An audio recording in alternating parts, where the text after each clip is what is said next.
तो दोस्तों सबसे पहले जब पशु की डिलीवरी होती है तो डिलीवरी होते ही पशु का जो बछड़ा होता है कटरा कटड़ी वो पशु के पास में रखना है, क्योंकि जब पशु का बछड़ा दूर रहेगा तो पशु अपने बछड़े को भूल जाता है और न उसको दूध पिलाता है। इसलिए पशु के बछड़े को पास में रखना है और पशु जब धीरे धीरे बछड़े को चाटेगा तो उसके अंदर मातृ भाव आएगा। और यदि कोई पशु बछड़े को नहीं चाटता है तो बछड़े के ऊपर आप गेहूं का आटा वगैरह डाल सकते हैं, तो उसके लालच में धीरे धीरे पशु बछड़े को चाटना शुरू कर देगा। तो ये तो सबसे पहला है कि डिलीवरी होती इस विशेष बात का ध्यान रखना है। उसके बाद में दोस्तों जेर गिरने से पहले कुछ घंटे पहले आपको जो उड़द की दाल होती है उसका बड़ा बना के यानी उसकी रोटी बना के पशु को खिलाना बहुत जरूरी है। यदि आप ऐसा कर देते हैं, जिन पशुओं में बार बार रिपीट होने की संभावना होती है, पशु ज्ञापन नहीं होता है, वो प्रॉब्लम हमेशा के लिए सोल्व हो जाएगी। आपको जेर गिरने से पहले ऐसा करना है। उसके बाद में जेर गिरने से पहले गुड़ अजवाइन की रोटी बना के देनी है। आप 50 से 100 ग्राम अजवाइन लेनी है और 200 ग्राम गुड़ और इनको उबाल के 3-4 लीटर के अंदर पशु को ओटी देना जरूरी है। यदि आप ऐसा देते हैं तो पशु की जो जेर है वो गिरना शुरू हो जाएगी और जो मैले हैं वो साफ होना शुरू हो जाएंगे। आपको ऐसा करना है। जेर गिरने से पहले 3-4 किलो नीम के पत्ते यदि आप पशु को खिलाते हैं तो वो एंटीबायोटिक का काम भी करेगा और जेर चलना शुरू हो जाएगी। आपको ऐसा करना है। यदि पशु की जेर 3-4 घंटे में ना गिरे तो कई देसी नुस्खे अपना सकते हैं या फिर डॉक्टरों को बुला के जेर गिराना बहुत जरूरी है। यदि समय रहते हुए आप ऐसा करते हैं तो पशु में किसी प्रकार की प्रॉब्लम नहीं होगी। यदि पशु की जेर पूरी नहीं गिरती है तो पशु हमेशा बीमार रहता है, दुबला पतला रहता है, न दूध में बढ़ता है न ज्ञापन होता है। तो इन विशेष बातों का ध्यान रखना जरूरी है। जेर गिरने के बाद में पशु का दूध निकालना है और कई पशुपालक भाई जेर गिरने से पहले दूध निकाल देते हैं और जब पशु का पूरा दूध निकाल देते हैं तो पशु बीमार हो जाता है, बुखार हो जाती है, मिल्क फीवर हो जाता है। इसलिए जहां तक हो सके जेर गिरने के बाद ही पशु का दूध निकाले और वो भी पूरा दूध ना निकाले, धीरे धीरे 3-4 टाइम दूध निकाले, एक साथ दूध नहीं निकालना।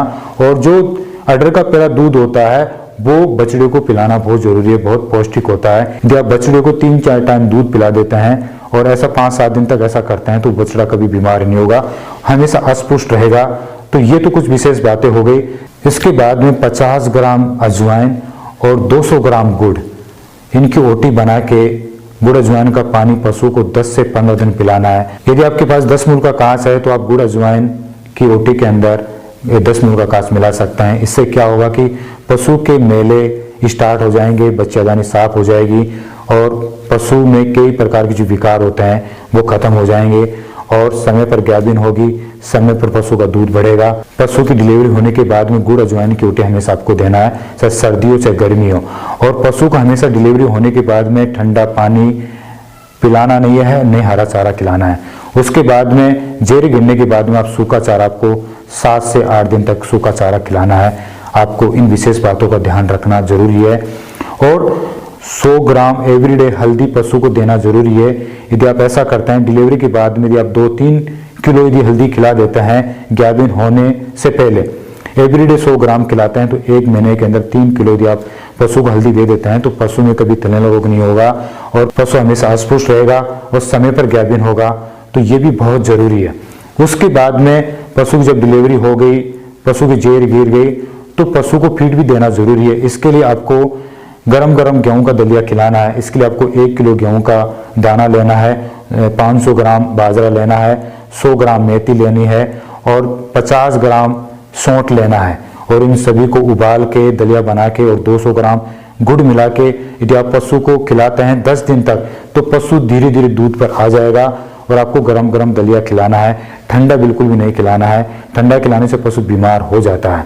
थोड़ा सा नरम रह जाए पशु खा सके तो आपको ऐसा करना है।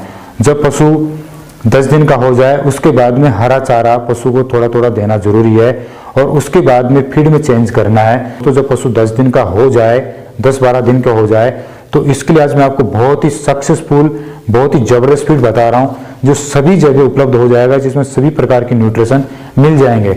इसके लिए आपको क्या करना है कि 1 किलो गेहूं का दाना लेना है, 1 से 1.5 किलो गेहूं का दाना ले सकते हैं और 100 ग्राम मेथी दाना लेना है, 200 ग्राम चने की दाल लेनी है और 200 ग्राम बाजरा लेना है और इन सभी को मिलाना है और 500 ग्राम आपको कॉटन सीड लेनी है और इन सभी को मिला के इनको रांधना है। रांधने के बाद में ऊपर से 50 ग्राम नमक मिलाना है और जब रानने के बाद में कंप्लीट हो जाए तो नीचे उतरने के बाद में 100 ग्राम आपको नारियल का बुरादा नारियल का चूरन मिलाना है, 50 ग्राम सरसों का ऑयल मिलाना है और 200 ग्राम गुड़ मिलाना है और इन सभी को मिक्स करना है। उसके बाद में जो 2 प्रकार की खल है, सरसों की खल सबसे बेस्ट मानी जाती है। सरसों की खल के अलावा एक खल और लेनी है, जैसे मूंगफली की खल ले सकते हैं, तिल की खल ले सकते हैं या कॉटन सीड की खल ले सकते हैं। तो इन 2 खलों को 500 ग्राम खल लेके और उनको भिगोना है और भिगोने के बाद में जब ये फूल जाए तो इस दलिए के अंदर मिला के पशु को खिलाते हैं और ये रोज आपको खिलाना है और जब पशु गाभिन हो जाए तब तक आपको ये फीड खिलाना है। यदि आप ऐसा करते हैं तो पशु दूध भी देगा, पशु का पेट भी बढ़ेगा और पशु में किसी प्रकार की प्रॉब्लम नहीं होगी। हल्दी हमेशा आपको पशु को, जब भी पशु की डिलीवरी होती है तो गाभिन होने से पहले 3 किलो हल्दी आपको पशु को देना है। और जब भी आप पशु का दूध निकालते हैं, दूध निकालने से पहले और निकालने के बाद में पशु के अड्डर को धोना है, नीम के पत्ती या पानी में उबाल के और उस पानी से पशु के अड्डर को धोना है दोनों टाइम।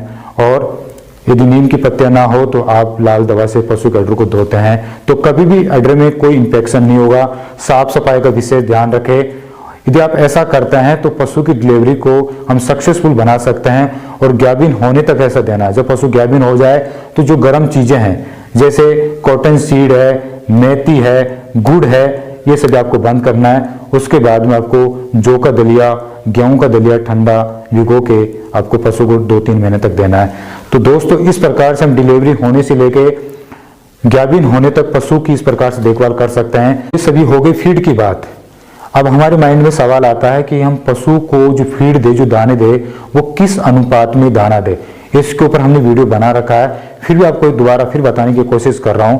यदि कोई गाय 3 लीटर दूध दे रही है तो उसको 1 किलो दाना देना है और यदि भैंस 2.5 लीटर दूध दे रही है तो उसको 1 किलो दाना देना है और यदि बकरी दूध दे रही है तो बकरी के दूध का आधा अनुपात के अंदर यदि 2 लीटर दूध दे रही है तो 1 किलो दाना देना है।